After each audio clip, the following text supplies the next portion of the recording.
Hello and welcome to the Pete Braley Show. Thank you so much for joining us. I really do appreciate it when you check out the show.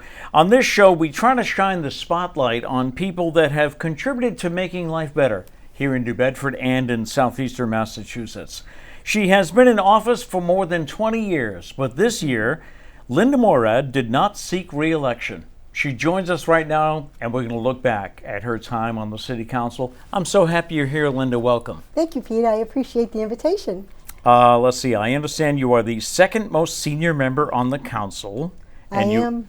Councilor Gomes, he's going. I was trying to say, it's you and Brian, right? Yeah. And he's still going? Yeah, he's on 34 years. God love him. 34 years. Yeah. He'll serve his 35th and his 36th year when he gets sworn in January. Crazy. So you've held a number of seats. You served as chair of the Finance Committee, chair of the Labor Committee, council president during your term. I wanted to go back to the beginning, maybe, if I could. During your campaigns, you always pointed out that you were a lifelong resident of New Bedford and often mentioned your parents, George and Florence Morad. Always. Tell me about them. My parents, yeah. And why is that still something you want to keep mentioning when you run for office? Well, like many people, you yourself, I love my parents. I adored them. I was the firstborn, and for almost 5 years I was their only child. And then my brother George showed up, so I had competition for everybody's love. But my parents instilled in my brothers and I right and wrong, wanting to be part of our community. My brothers have all been part of my community as well. And we're of Lebanese descent. It's very unusual for someone like myself. I'm 100% Lebanese. Both my parents are 100% Lebanese. My grandparents came from Lebanon. I often tell the story about my mom's mom. She came over at 16 years old and came to marry my grandfather. They had never met. She got off the boat and he handed her a ring. And within 2 weeks they were married. And that's a very different time, obviously. Right. But the Lebanese community, when I was growing up, it was in the Klasky Common Park area, and it was a very tight-knit community. And I have a lot of great memories from that community as well. But again, my parents were the force behind us. My mother, I don't know how she did what she did. Every time I make Thanksgiving dinner, I wonder how she raised 4 kids, 3 of them boys, running around to all their sporting events, doing all their things with me, yet always had a hot meal on the table, always had us dressed in the best clothes. I mean, she was just a force. And, I try to be just like my parents. I know my brothers do as well. It's important to us. My first 4 years of life, we lived on Acushnet Avenue in a tenement on the 3rd floor near Phillips Ave and Coffin Ave. Okay. And then my parents, they were married in 1950, and my father bought the piece of land that we live on in the far north end, and then he and his brothers and his dad built the home that I live in, where we moved in 1959. Oh, wow. We've been there since 1959 in the house that my dad and his family built. And so, again, I have all my history surrounded around, like many people, around my family and around growing up. And then when I went off to college, I went to Providence College, and I came back, lived at home. My parents allowed us to do that so we could save some money to move out, but Sure. I never moved out. I just stayed in the family house where I still live, and took care of both my mom and dad. They both lived a good life, and they passed away in their homes. They didn't go to a nursing facility. Right. They passed away in their homes. And again, that's the way we were brought up. We take care of each other, and that's why they're so important to me. What did your dad do? Was he a contractor? No, or my a dad was a carpenter? lawyer. But he built the house. He did. Him and his my grandfather, his father, and his 2 brothers. And of course, they had help from friends. This is what the Lebanese community was all about.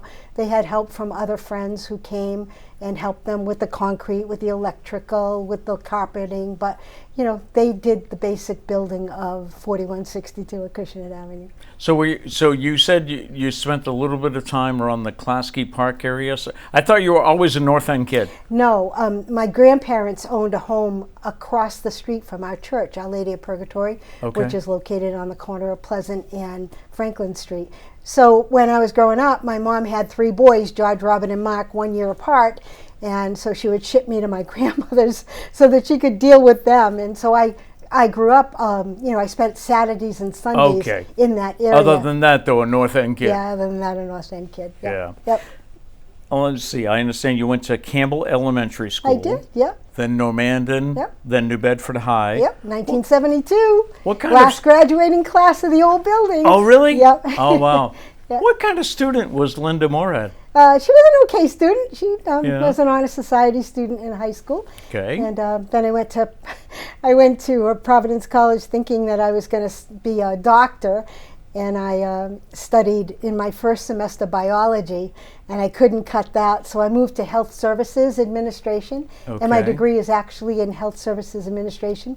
And I was hoping to run either a hospital or a nursing facility, but I've never spent a day doing that. And shortly after I graduated, I had worked in the summers for what used to be the Merchants Bank. Okay. And the credit department had an opening for a clerk. And I said, okay, I'll go do that for a little while till I find a job in healthcare. And 2 days after I joined the credit department at Merchants Bank, my boss quit. And it had nothing to do with me, Pete, honest. And administration asked me if I wanted to train for the credit manager position. And I said, sure, why not? And I never looked back. And then from there, I went on to work for what was ending up being the Bay Bank organization. They bought Merchants. Okay. And then that was bought by various other banks. Oh, it's crazy.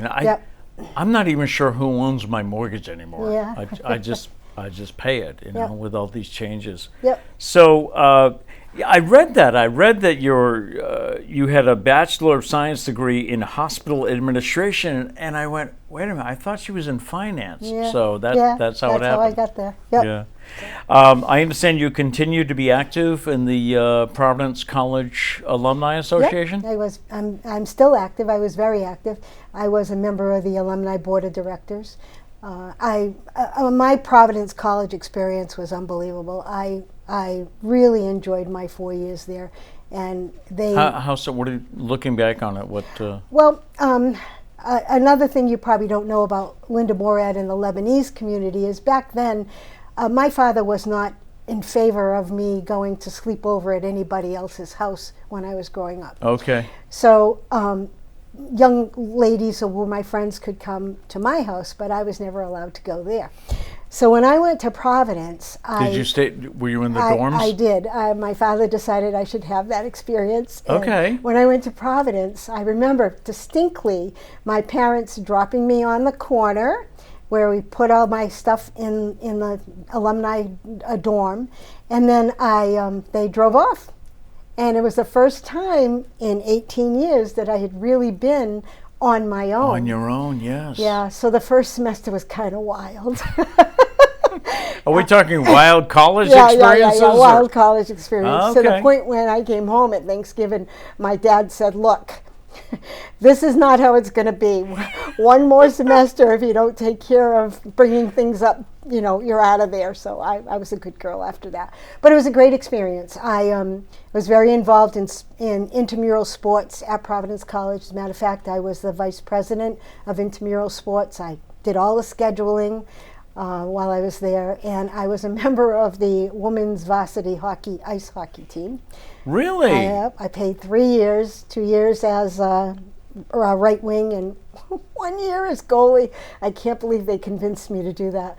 And it was just a great experience. And when I was at Providence, I was the second graduating class of women, because Providence used to be an all-male school. Mm-hmm. And so my experience there was great. We were a small group of women who were attending the school. I have very good friendships and relationships that were built in those 4 years. And still going? And still going, yeah. Nice. Yeah. It was, 2003 when you first ran for office? I did. Did you win your first time out? No.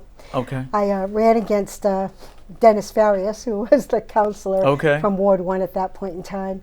And I was home taking care of Dad, and I wasn't working any longer, and I was trying to figure out what else I was going to do with my life, and he encouraged me to run. I was going to say, your dad had an influence on you. Yeah. Was he ever involved in politics? No, well, he was clerk of courts for the district court in Bristol County, so he had that background, but no, he was never an elected official.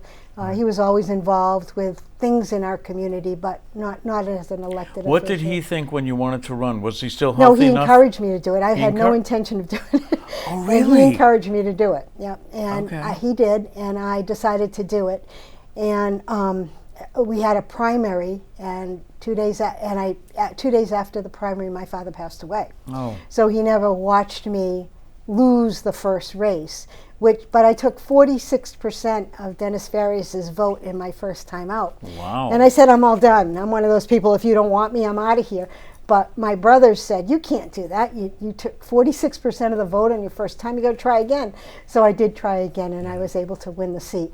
And, people will say, oh, Dennis Farias must, dislike you. You took his spot. But as many people know, Dennis and I are very good friends. We're very close.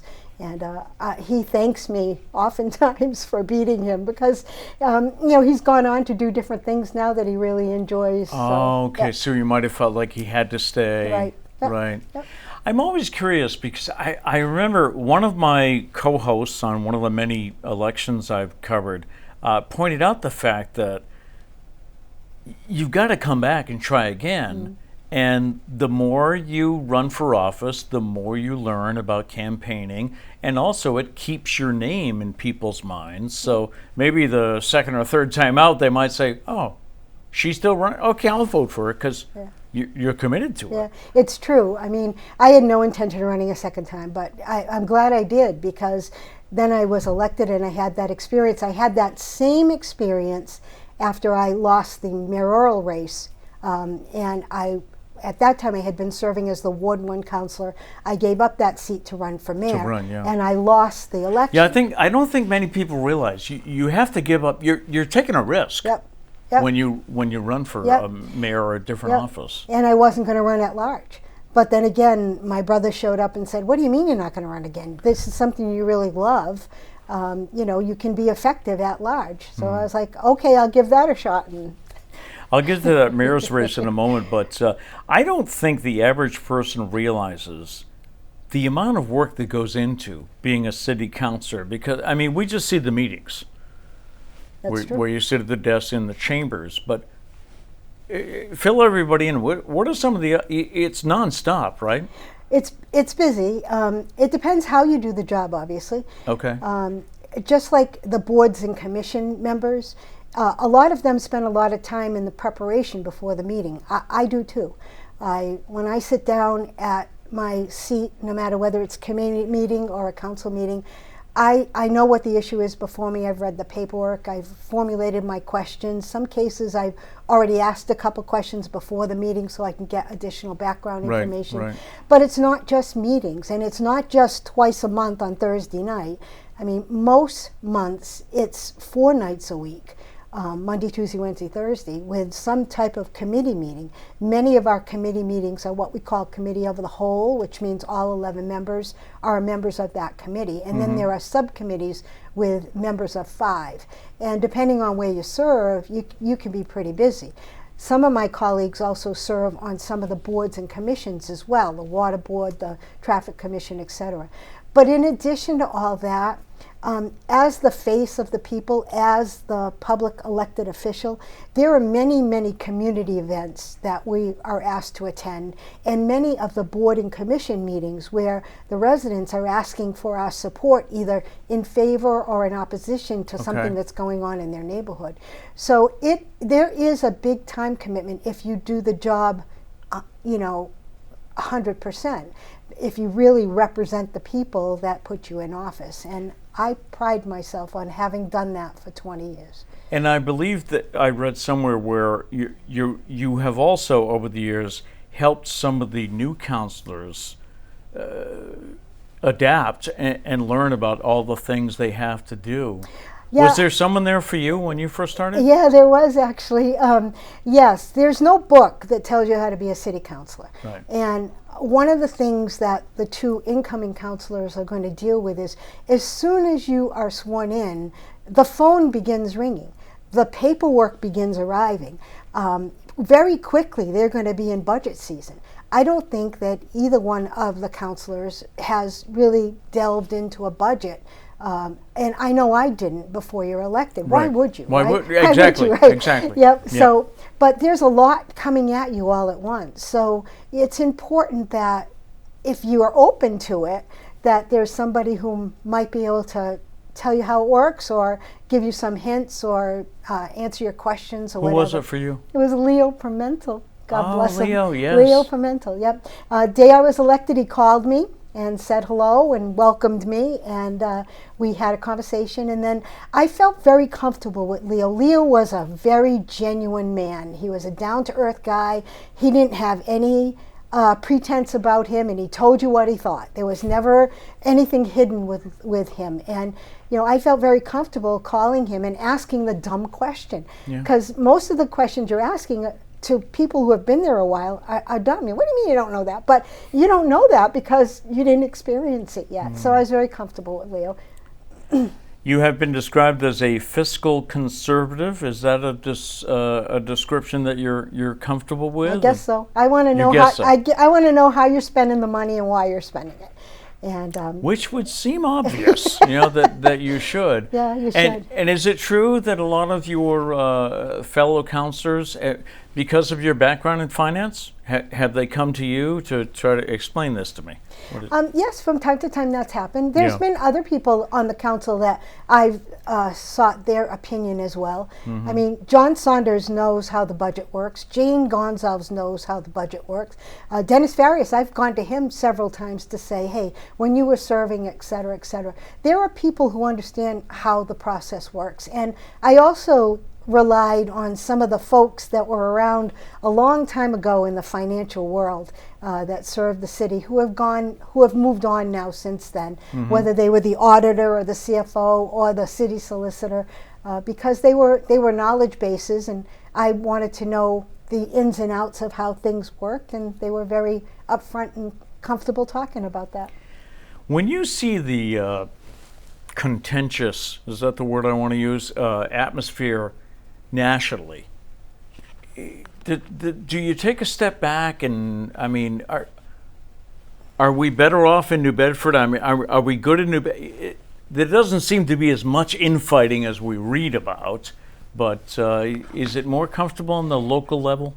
Well, I don't know. I mean, there should be a healthy dialogue between people with different opinions. And there should be a back and forth, because I don't know everything, and I think the people I'm talking to don't know everything. And I've already told you, I like to benefit from the experience of others that have been there before me or may know more than I do. Sometimes there is an uncomfortable tension in New Bedford politics, whether it's on within the council or between the council and the administration. And there's a healthiness to a dialogue, but not to the vindictiveness. And some of that is the reason I'm walking away, because there's only so much you can do in a council role position, in a legislative position, and after a while you're kind of beating your head against the wall. And I've beat my head enough against the wall, Pete. In 2011, you ran for mayor after Scott Lang stepped down. What are your first of all, why did you do it? Why did you run for mayor? I've read that it was your dream job. It was my dream job. Yeah. It was always my dream job. I laugh I think I told some folks when I was running for mayor that young girls probably grow up playing school or playing nurse, and I grew up playing mayor. And did you really? I did. It was, wow. But I always wanted that job, and I felt that I could bring something to the table. I felt that not only from my financial background, but I had spent 8 years learning how the city of New Bedford worked as the Ward 1 councilor. And I knew the departments inside and out. I knew the budget. I knew the process, and I felt that I could bring something to the table. Unfortunately, the residents in the city didn't see that. Do you think that the fact, because it was you, Tony Cabral, and John Mitchell, right? Yep. Do you think the fact that there were like 3 as part of the picture instead of just 2, do you think maybe one took votes away from you, or? I don't know, it's a primary. That's the way it works in every primary, true, True. So, but the cards fell where they fell, and I went on to finish my term as the Ward 1 councilor and then take a 2-year break. So, Did you welcome that? Was it? Did you need it at the time? Did you need that 2-year break? Looking back on it, I don't know. I was still active, not as visible in the 2 years, but I still held 2 fundraisers in the middle 2 years, so that I could keep my people, together and active, so that if I was going to run again, I would at least have that base that would continue to help me.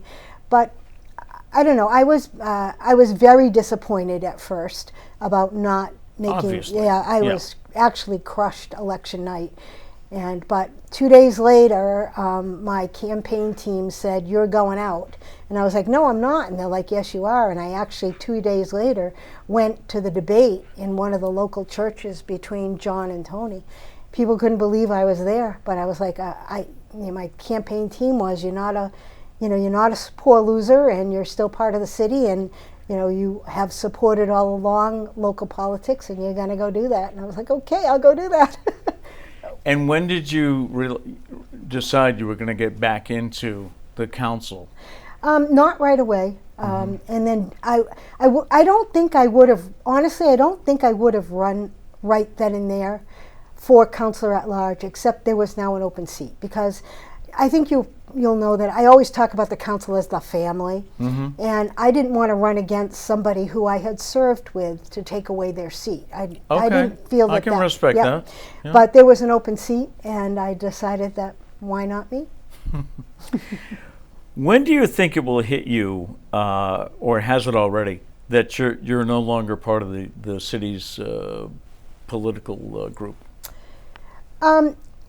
That first Thursday night meeting? No, I don't think it's going to be shocking to me, Pete, because I've known since the last election in 2023 that I wasn't going to run again. Okay. I told one colleague on the council who I love and respect very much, but nobody else knew. My family came after the last election and said, "How much longer are you going to do this to yourself? It's 20 years serving. It's 24 years if you add, the time that Times that you ran and didn't run. And, how much longer are you going to do this to yourself?" And you're 70 at that point. And I started thinking about that, saying that there's more to life than this, and it's time for me to try something different.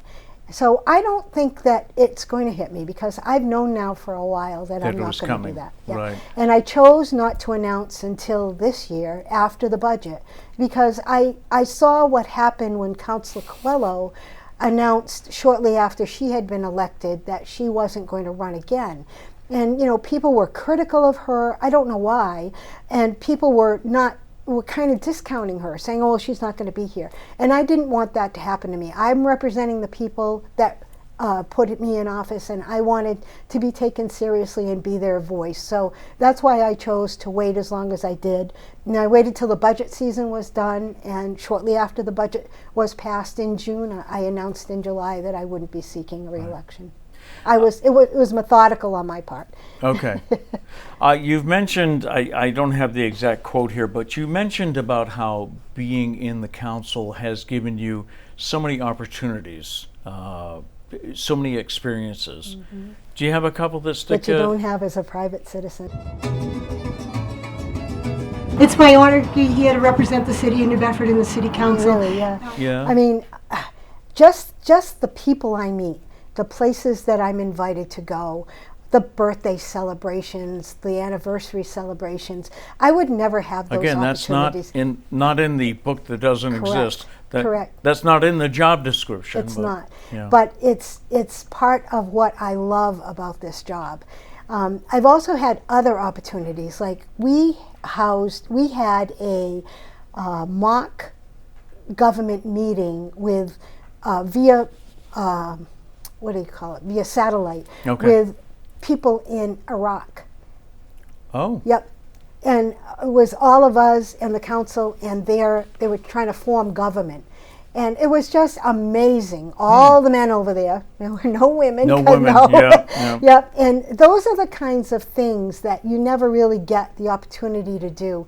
To see the behind the scenes way the city works. I mean, how many people have toured the wastewater system from Quiticus into the well holes all the way to the CSOs, all the way to the treatment plant. Who's stood on the top of the treatment plant?